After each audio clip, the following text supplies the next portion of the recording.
नमस्कार. आपल्या स्वयंपाकघरात आपल्या सर्वांचं स्वागत आहे. आज बनवणार आहे खमंग ढोकळा. तर त्याच्यासाठी तुम्ही एक भांडं घेतलेलं आहे.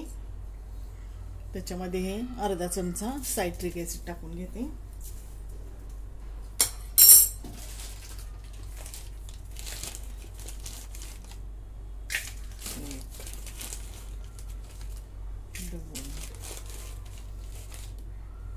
तीन चमचे मी पिठी साखर टाकून घेतली.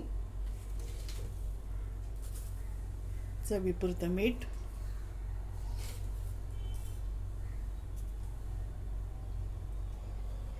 आणि थोडीशी हळद. आता ह्याच्यामध्ये पाणी ओतून घेते आणि सुरुवातीला ते सगळं मिसळून घेते. आता हे सगळं विरघळलेलं आहे.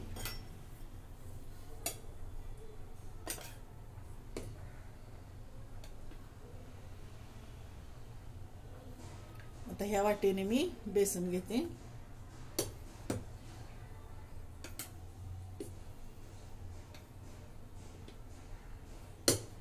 ही दुसरी वाटी. आता हे सगळं मिक्स करून घेते.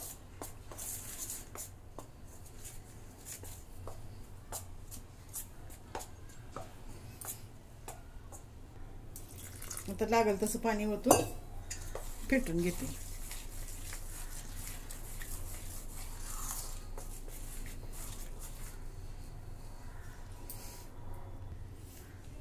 आता हे मी हाताने चांगलं फेटून घेतलेलं आहे. एक नाही ह्याची गाठ मोडून घेतलेली आहे. असं इतपत पाणी ओतून पेस्ट करून घेतलेले. आता हे 10 मिनिटं अशी झाकून ठेवते.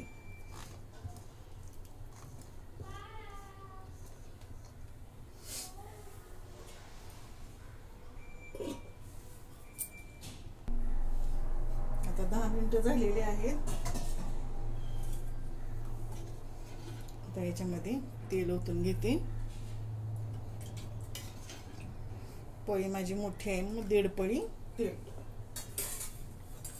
आता हे मिक्स करून घेते तेल. एका वाटीला 1 छोटी पळी तेल.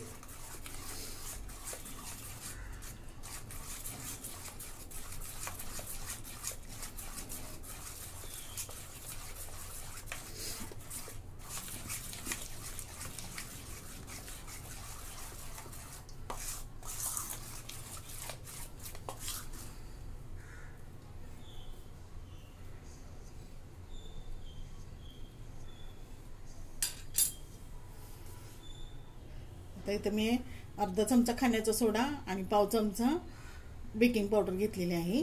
ते मिसळून घेते. थोडंसं पाणी ओतून घेते. आता याला मी हाताने मिक्स करून घेते, जे सगळीकडे लागेल ना.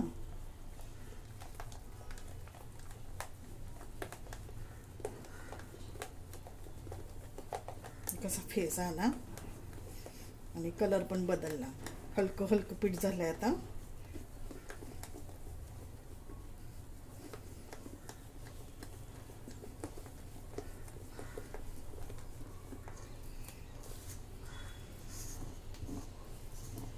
आता या डब्याला मी तेल लावून घेतलेलं आहे. ओतून घेते.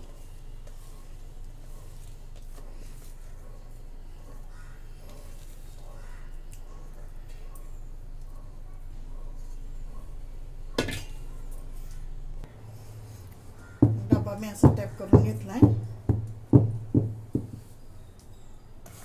आता डबा मी पाणी कुकर मध्ये आधीच ठेवलं होतं गरम व्हायला. डबा ठेवून घेतलाय. आता झाकण लावून घेते.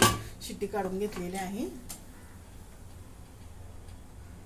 आता मध्यम गॅसवरती 10 ते 15 मिनिटं ठेवू आपण.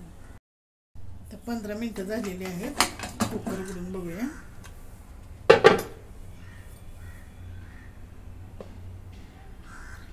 पूर्ण क्लीन निघते सुरी.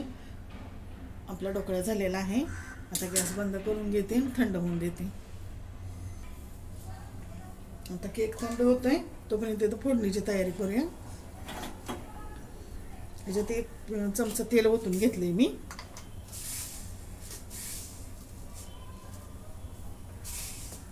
मोहरी टाकून घेते.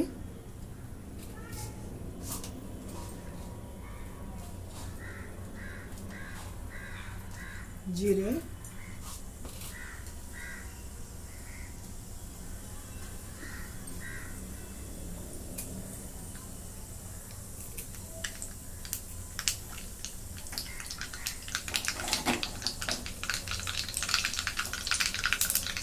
हिंग,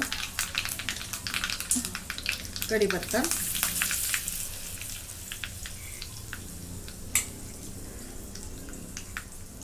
मिरच्या,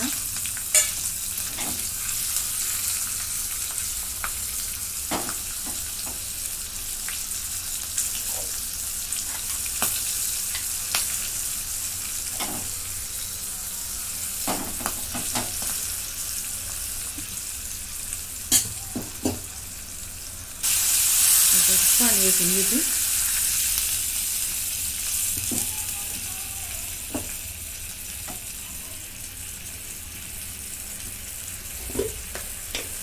मीठ थोडंसं टाकून घेते, मगाशी पण टाकले आपण.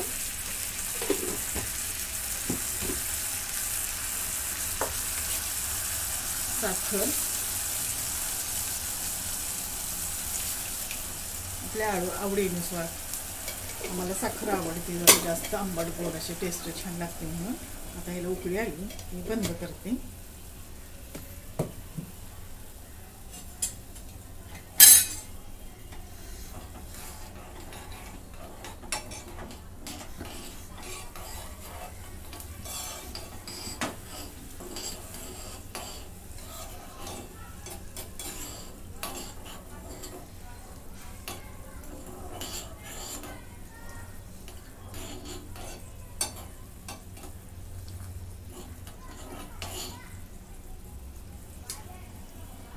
आता ही थोडीशी थंड होऊन देते.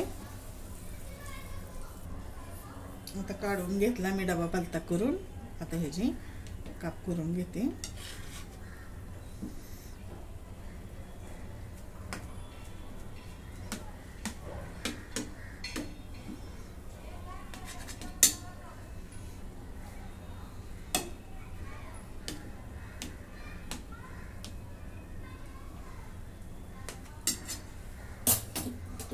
छोटी सुरी घेते.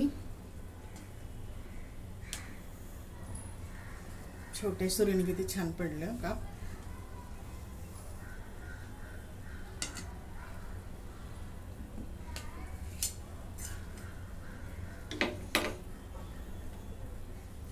किती स्पंजी झालाय.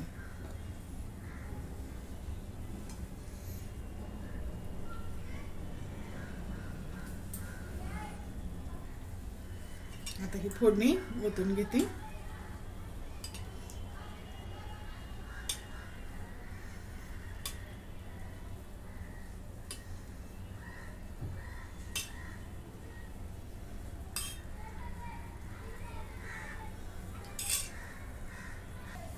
अशा प्रकारे आपला ढोकळा तयार. तुम्हाला जर आवडला तर लाईक करा, शेअर करा, सबस्क्राईब करा. धन्यवाद.